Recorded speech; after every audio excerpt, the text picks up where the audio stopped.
In Jharkhand, near Ranchi, stands Pithoria Fort, a ruin shrouded in legend and fear. Locals call it cursed, haunted, and claim the heavens themselves seek to destroy it.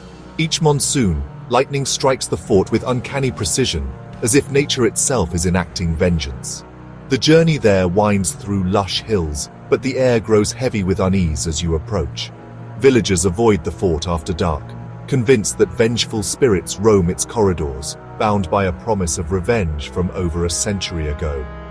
What sets Pithoria apart is its unique curse, a yearly assault by lightning, chipping away at its stones and fueling the legend.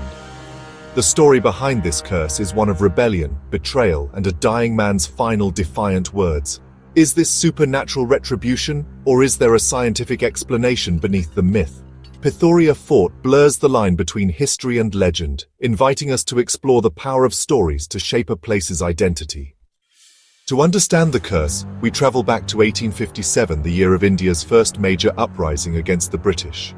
In Chota Nagpur, King Jagatpal Singh of Pithoria faced a fateful choice: join the rebels or side with the British. Supporting the rebellion meant risking everything. Siding with the British offered security, but at a moral cost. Jagatpal Singh chose the British, providing them with resources and a strategic base. To the British, he was a loyal ally. To the freedom fighters, he was a traitor. His decision set the stage for a tragic confrontation with a local hero. The king's choice reflected the complex politics of the time, where survival often meant compromise. But history rarely forgives those who side with oppressors. Jagatpal Singh's alliance would soon bring him into direct conflict with a patriot, and the consequences would haunt his fort forever. The seeds of betrayal were sown, and the legend of the curse began to take root. What followed would forever stain the legacy of Pithoria Fort. Thakur Vishwanath Shahdeo, a landowner and rebel leader, became the face of resistance in the region. His growing rebellion threatened British control, so they turned to their ally, King Jagatpal Singh. Using his knowledge and informants, the king helped the British capture Shahdeo. For the rebels, this was the ultimate betrayal. Shahdeo was publicly executed in 1858, but before his death, he uttered a chilling curse. He vowed that Pithoria Fort would be destroyed by the heavens, struck by lightning year after year until nothing remained. He declared that Jagatpal Singh's name would forever be linked to treachery. With his execution, Shahdeo became a martyr, and his curse became legend. The fort's fate was sealed, not just by history, but by a dying man's words. The supernatural siege, locals say, began that very year.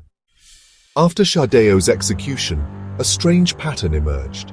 Each monsoon, lightning struck Pithoria Fort with relentless regularity, battering its walls and hastening its decay. What was once a symbol of power became a ruin, abandoned and shunned by villagers who saw the curse at work. The annual lightning strikes became proof of Shahdeo's malediction, and the fort's slow destruction a warning against betrayal. Parents warned children to stay away. The royal family left, their legacy tainted. The fort became a place of dread, its stones crumbling under the weight of legend. The strikes drew both curiosity and fear, fueling the story year after year. Was this truly the fulfillment of a martyr's curse, or just a terrifying coincidence? The question lingers with every flash of lightning. Pithoria's ruins became a monument to both history and the supernatural. The line between myth and reality blurred with every storm. Science offers a different perspective on Pithoria's curse. Geologist Dr. Nitish Priyadarshi investigated the fort's annual lightning strikes. He discovered the hill is rich in iron ore and magnetic minerals, making it a natural lightning conductor. The fort, perched atop this hill, becomes the perfect target during storms. A fault line beneath the hill further increases its conductivity, drawing lightning year after year.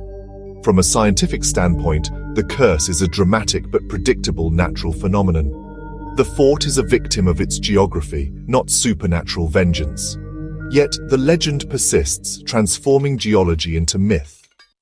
Despite scientific explanations, Pithoria's haunted reputation endures. Locals and visitors report ghostly voices, shadowy figures, and sorrowful cries echoing through the ruins.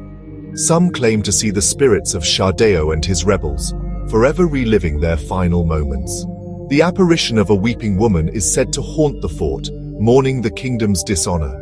These stories reinforce the fort's aura of tragedy and mystery. For many, the science explains the lightning, but not the whispers in the wind or the shadows in the night. Pithoria remains a place where history, legend, and the supernatural collide. The fort's stones seem to hold memories that refuse to fade. Today, Pithoria Fort stands as a crumbling testament to its turbulent past. It is both a symbol of betrayal and a monument to Shahdeo's martyrdom. Descendants of Shahdeo now call for the fort's preservation, not to honor the king, but to remember the sacrifice and the legend. They envision a site where history and myth are shared with future generations. Preserving the fort means protecting both its stones and its stories, even as lightning continues to strike. Is its destruction the work of a curse, or simply science at play? Perhaps the answer matters less than the enduring power of the tale. Pithoria Fort compels us to reflect on the thin line between myth and reality, and to wonder what stories its silent walls would tell.